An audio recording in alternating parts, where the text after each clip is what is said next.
Hello, I'm Finlay and you're watching the Underfoot YouTube channel. I've got a lot of experience of different running shoes, some of which have helped me qualify and race at the Ironman World Championships in Kona twice. I've also worked for Underfoot for over 10 years, so I have a good understanding of how other runners have responded to various shoe technologies over the years. This episode is a full review of the new Adidas Adizero Boston 12 running shoes. Adidas very kindly sent me a pair to test out, so I've been giving these a really good run, and I'm going to talk through how they feel, how they fit, what the changes are, and what they're best suited to.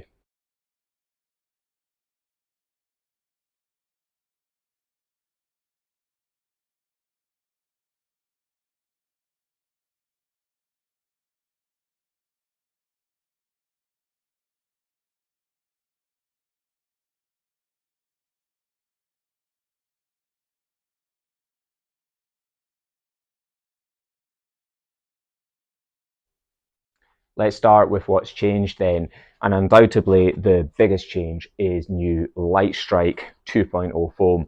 Now, while I really liked the previous version, a lot of runners just found the previous LIGHTSTRIKE foam just too firm under the feet, so this is designed to feel much softer, much plusher under your feet. The midsole still features Adidas's superfoam LIGHTSTRIKE Pro. This does really feel incredible to run in. It does appear that there's a little bit more in the midfoot and the forefoot area in the latest version. The midsole still features their energy rods, and these glass-infused energy rods follow the shape of your metatarsals.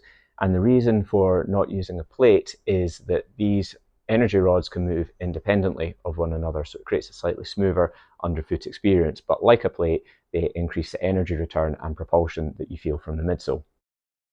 There's some pretty big changes to the upper as well. It just feels considerably lighter, much more performance orientated.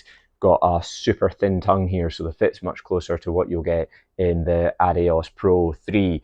And things like the suede overlays have gone. They were like a nod in the original Boston to what previous Bostons used to be like, and a nice heritage piece. But oh no, you've just got a much lighter weight feeling upper now in the new Boston. The big question then, how does this new cushioning feel? Well, I'm going to try and not get carried away because I can't believe how much better this midsole feels. This new LIGHTSTRIKE 2.0 foam is just an absolute game changer. It is so much softer, so much plusher under the feet, and for someone like me who's actually a really heavy heel striker, it just feels so much better upon your foot landing there, and so much more comfortable when you're moving along at some slower speeds too. And I'm going to be honest, when I first started running in these, I instantly loved the feel. I just couldn't believe how comfortable they felt. But I was worried that had that propulsive sensation that you always expected from the Boston being lost. But that was quickly dispelled when I started picking up the pace. The feeling of propulsion was just instantaneous, and they've just absolutely nailed how this midsole has been put together. The combination of the LIGHTSTRIKE Pro, the LIGHTSTRIKE 2.0, and the energy rods just feels absolutely incredible when you pick up the pace. The midsole also feels really stable, which is such an important attribute in a shoe like this, because when you're running in something like the Boston, you're going to be running fast and you're going to be taking corners at pace, and the last thing you want to do is have to slow down. So it's an incredibly important feature that these feel stable under your feet.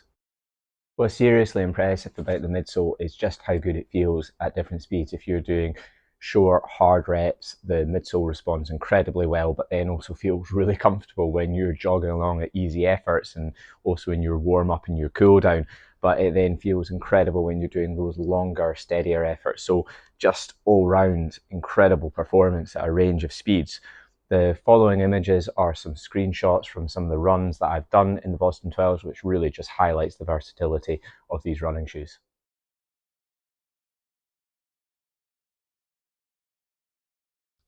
When it comes to the upper, it just feels really lightweight and really secure. And by secure, I don't mean tight. It just holds your feet in all the right places, which is exactly what you want, because when you're running fast and you're potentially changing direction, you also want that upper to hold your feet in place.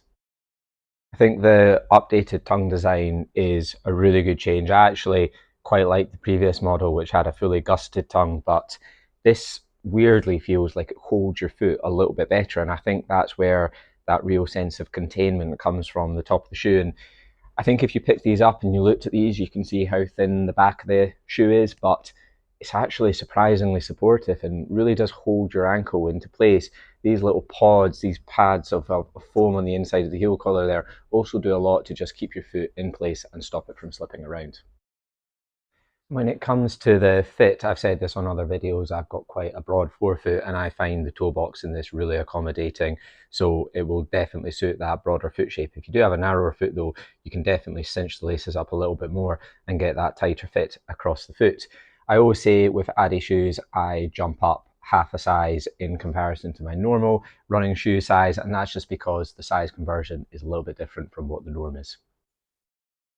What are they best suited to then? Well, the Boston 12 is just one of the perfect shoes for faster paced running in training, such as interval sessions and tempo work. And the goal of those faster runs is to push the pace, try and hit a target time so you can create the right stress to get fitter and stronger over time. And it's pretty simple.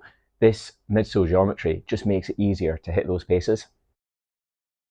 And for me, one of the biggest benefits of these running shoes is that the hard sessions just don't take as much out of my legs and I feel a lot fresher the next day. So it means I can back up those hard miles with really good quality aerobic work. And that's the key, because if you're going to get fitter, you have to accumulate more aerobic load over the course of the week. And if you do those harder sessions in running shoes like the Boston, it's pretty simple. You're just going to have a greater capacity to do those key miles at those slower, steadier paces, because your legs just aren't going to have the same amount of muscle soreness. At Runfit, we position the Boston in our enhanced energy experiencing category, but we also position the Adizero Adios Pro 3 in that category too. And that's because both of these shoes should make it easier to run faster and improve your running economy. Now, the key difference with the Adios Pro is that the whole midsole is made from that LIGHTSTRIKE Pro foam, and the ENERGYRODS have carbon infused into them. So this does feel more cushioned and it does deliver more propulsion under your feet. But critically, the Boston is a much more durable shoe than the Pro is, and it's also considerably cheaper. So in a perfect world, you would use the Boston for your training runs, all those key fast miles in the build up to your races, and then you would opt for the Pro as that ultimate race day experience. However, given how incredibly propulsive these feel, I imagine some people would get on incredibly well with these as their race day shoes. And that brings me to the end of this Adidas Adizero Boston 12 running shoe review. Thank you very much for watching. We hope that that makes it clear what they're best suited to, what the changes are, how they fit, and how they feel. You can also head over to the Runfit journal to read about the review there. And I would just like to add, I'm really lucky where I get to try a lot of different running shoes, and these Boston 12s are undoubtedly one of the most impressive running shoes I've ever used, and these updates are incredible. So if you've liked what you've heard on this video, I would definitely go out and give them a go and see for yourself. So thank you very much for watching, and if you enjoyed this, please make sure and hit that like button and subscribe for more content like this. See you next time.